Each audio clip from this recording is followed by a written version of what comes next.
Selamat malam, salam sejahtera bagi kita semua yang terhormat Ibu dosen Vesa Asisiva Nurul dan teman-teman sekalian. Perkenalkan, nama saya Diki Anandes Tepu. Saat ini saya akan mempresentasikan terkait makalah tugas mata kuliah Bisnis Big Data yang berjudul Studi Kasus Bisnis Big Data dengan pendekatan Chrism DM dalam menganalisis dan memprediksi absensi pegawai menggunakan Rapid Miner pada kantor pelayanan pajak KPP Pratama Medan Timur.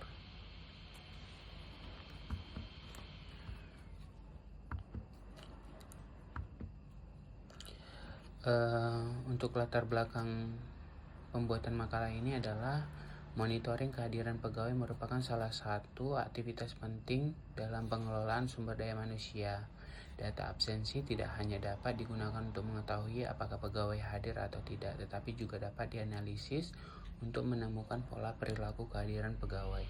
Salah satu permasalahan yang dapat dikembangkan adalah bagaimana memanfaatkan data absensi untuk memprediksi kemungkinan seorang pegawai mengajukan cuti dalam periode tertentu.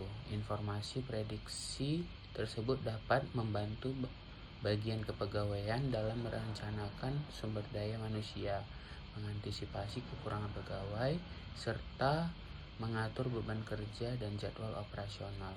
Sebagai contoh, pegawai yang dalam beberapa minggu terakhir menunjukkan peningkatan jumlah ketidakhadiran, keterlambatan perubahan pola kehadiran, atau mendekati periode tertentu yang secara historis sering digunakan untuk mengambil cuti, dapat memiliki kemungkinan lebih tinggi untuk mengajukan cuti.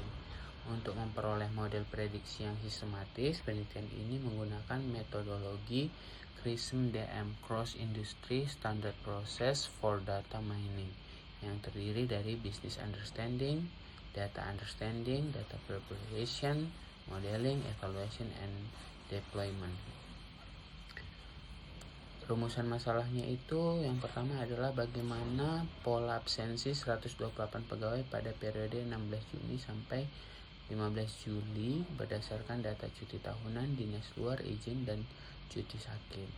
Yang kedua, bagaimana hubungan atau korelasi antar jenis absensi berdasarkan hasil pengolahan menggunakan Rapid Miner. Yang ketiga, bagaimana data absensi tersebut dapat digunakan untuk memprediksi jumlah absensi pada periode berikutnya. Yang keempat, sejauh mana hasil analisis dan data sesuai dengan kondisi nyata yang dijelaskan oleh narasumber. Tujuan penelitiannya ini adalah mengidentifikasi dan memahami pola absensi 128 pegawai pada periode 16 Juni sampai 15 Juli. Yang kedua, menghitung dan menganalisis korelasi antara variabel absensi menggunakan Rapid Miner.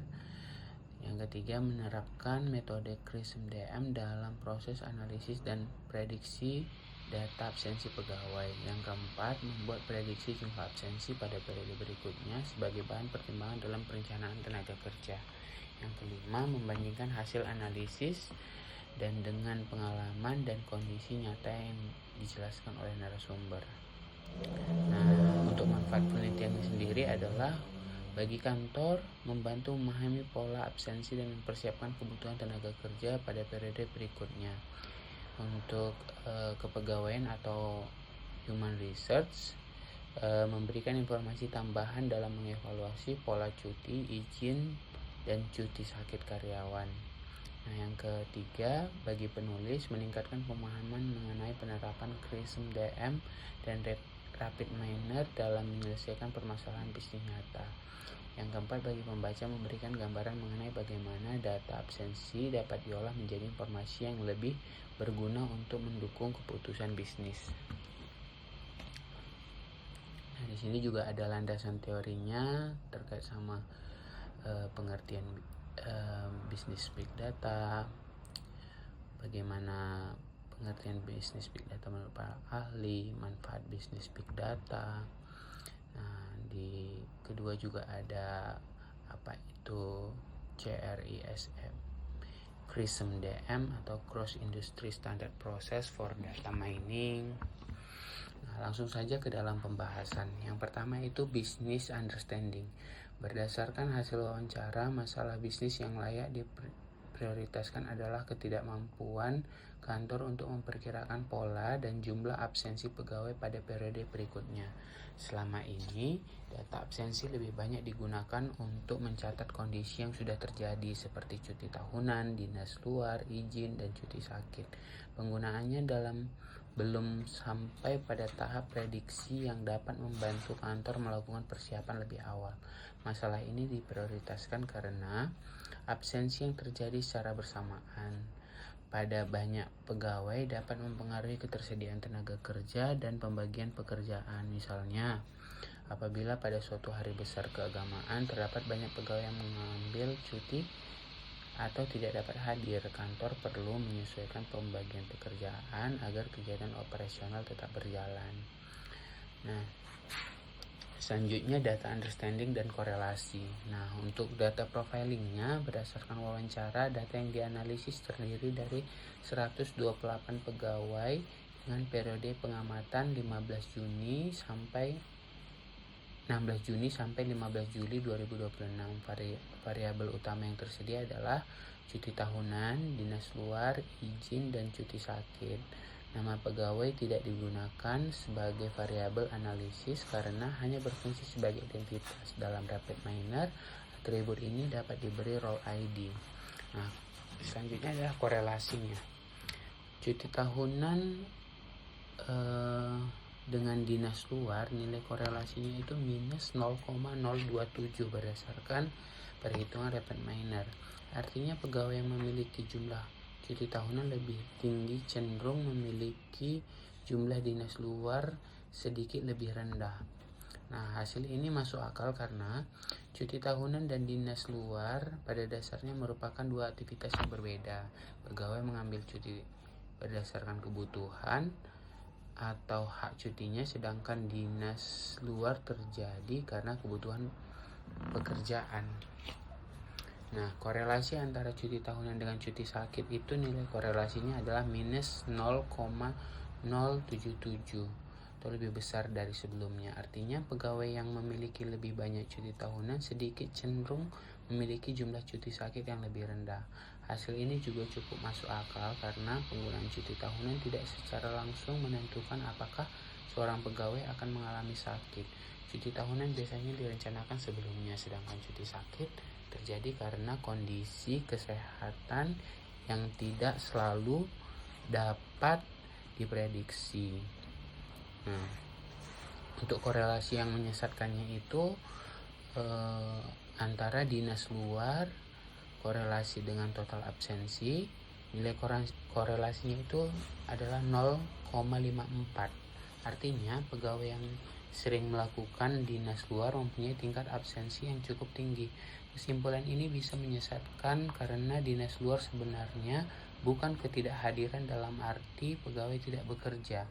Pegawai yang melakukan dinas luar memang tidak berada di kantor, tetapi dia tetap menjalankan tugas kantor.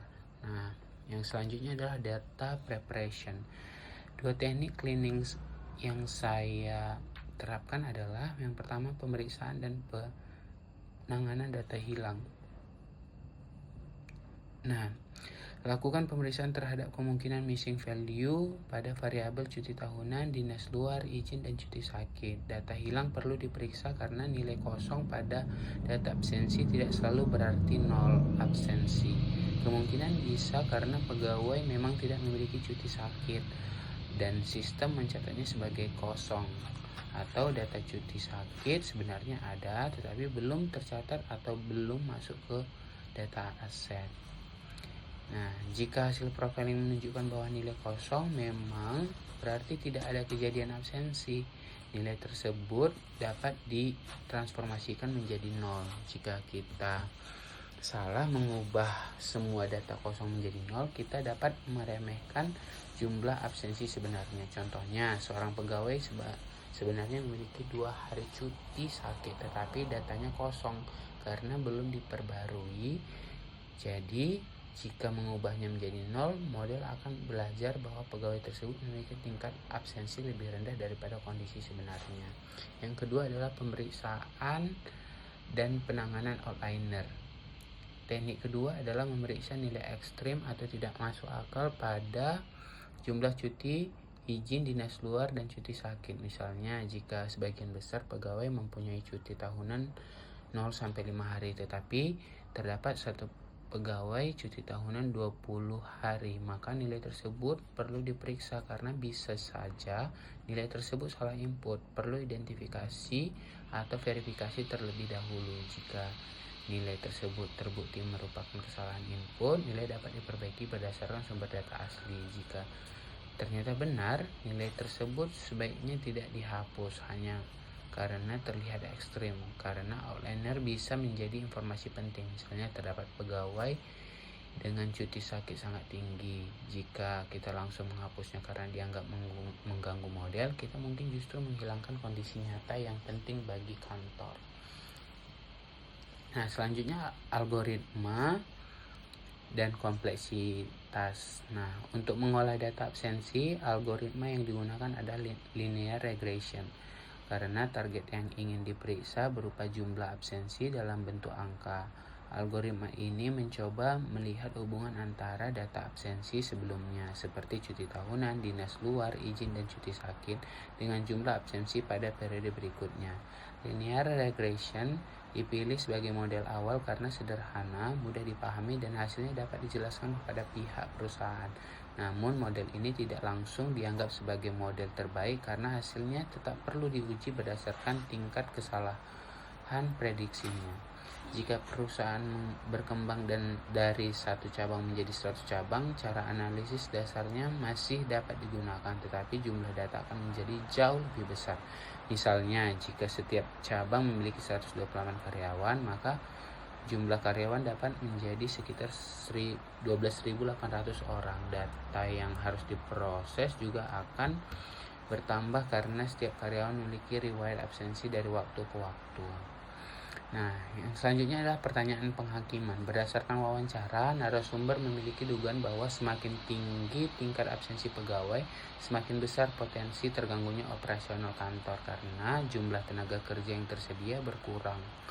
Karena narasumber menyatakan bahwa banyaknya pegawai yang tidak tersedia secara bersama dapat membuat pekerjaan harus dialihkan kepada orang lain. Menurut saya, analisis data mendukung teori tersebut hanya pada tingkat tertentu, tetapi belum cukup untuk membuktikan bahwa absensi secara langsung menyebabkan produktivitas menurun.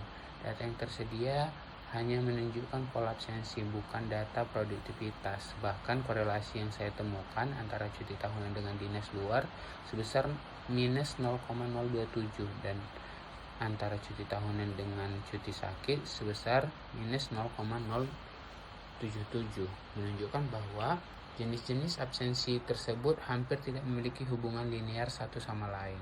Menurut saya justru ada bagian dari intuisi narasumber yang perlu dikritisi. Narasumber benar bahwa absensi dapat mengganggu ketersediaan tenaga kerja, tetapi belum tentu setiap absensi merupakan masalah bagi kantor. Dinas luar contohnya. Secara pencatatan, pegawai tidak berada di kantor, tetapi sebenarnya tetap bekerja. Jika dinas luar dimasukkan begitu saja ke dalam total absensi, maka analisis dapat terlihat tinggi dan seolah-olah menunjukkan masalah kehadiran, padahal secara operasional belum tentu demikian. Jika data dan intuisi narasumber bertentangan, saya tidak akan langsung memilih salah satunya. Saya akan lebih mempercayai bukti yang memiliki definisi dan mekanisme pengukuran paling jelas. Intuisi narasumber memiliki kelebihan karena berasal dari pengalaman langsung menjalankan organisasi, tetapi pengalaman juga dapat dipengaruhi oleh kasus-kasus yang paling mudah diingat. Nah, dari 128 pegawai secara sistematis tidak dalam kasus ini saya justru akan menggabungkan keduanya. Data digunakan untuk menunjukkan apa yang terjadi, sedangkan wawancara digunakan untuk menjelaskan mengapa hal tersebut terjadi. Saya juga tidak akan mengatakan bahwa data pasti lebih benar daripada narasumber.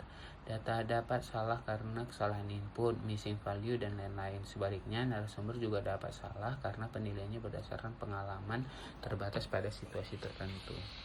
Nah, dalam kasus saya, hasil korelasi yang sangat lemah antara cuti tahunan dengan dinas luar dan cuti sakit memberikan informasi bahwa kedua jenis hubungan tersebut tidak sesuai dengan yang mungkin diasumsikan secara intuitif. Namun saya juga jujur bahwa nilai tambah analitik dalam dataset ini masih terbatas. Data yang hanya mencakup satu periode, yaitu 16 Juni sampai 15 Juli, belum cukup kuat untuk membuat kesimpulan mengenai pola absensi yang jangka panjang.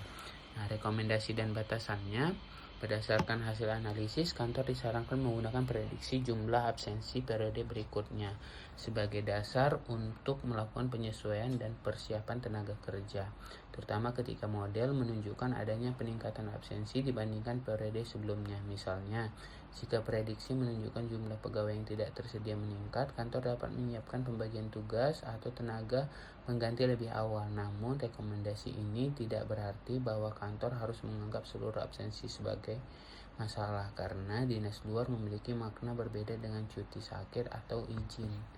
Nah, batasan utama analisis ini adalah data yang tersedia hanya mencakup satu periode, yaitu 16 Juni sampai 15 Juli, sehingga belum cukup untuk menggambarkan pola musiman atau perubahan absensi dalam jangka panjang. Selain itu, data tidak memiliki variabel produktivitas, sehingga kita tidak dapat menyimpulkan bahwa meningkatnya absensi pasti menyebabkan produktivitas menurun. Hasil korelasi juga tidak dapat digunakan untuk membuktikan hubungan sebab akibat. Karena itu, prediksi sebaiknya digunakan sebagai alat bantu keputusan, bukan sebagai satu-satunya kebijakan kantor. Untuk mengetahui apakah rekomendasi tersebut gagal, kantor perlu membandingkan jumlah absensi yang diprediksi dengan jumlah absensi aktual pada periode berikutnya dan mengukur tingkat kesalahannya, misalnya menggunakan MAE atau RMSE. Selain itu, keberhasilan secara bisnis dapat dilihat dari apakah kantor mampu mengurangi kondisi kekurangan tenaga kerja dan gangguan pekerjaan ketika prediksi menunjukkan adanya peningkatan absensi. Jika prediksi secara konsisten meleset jauh atau tidak membantu kantor melakukan persiapan yang lebih baik, maka model dan variabel yang digunakan perlu dievaluasi kembali. Nah, untuk kesimpulan dan sarannya juga bisa dilihat dalam makalah ini. Kurang lebih sama dengan rekomendasi dan batasannya. Nah, saya juga melampirkan daftar pustaka dalam pengumpulan landasan teori dan data yang sudah saya tampilkan dalam makalah ini. Nah, lampiran-lampirannya: file data mentah asli absensi periode presensi 16 Juni sampai 15 Juli 2026 KPP Perta Medan Timur, ada 128 pegawai. Nah, keterangannya juga sudah ada. Nah, ini adalah bukti kontak saya melakukan wawancara dengan pelaksana subbagian umum dan kepatuhan internal pada KPP Pratama Medan Timur. Nah, juga saya lampirkan transkrip wawancara yang bersama dengan pegawai tersebut. Nah, saya juga melampirkan bukti pengolahan data pada aplikasi RapidMiner, linear regression, modeling.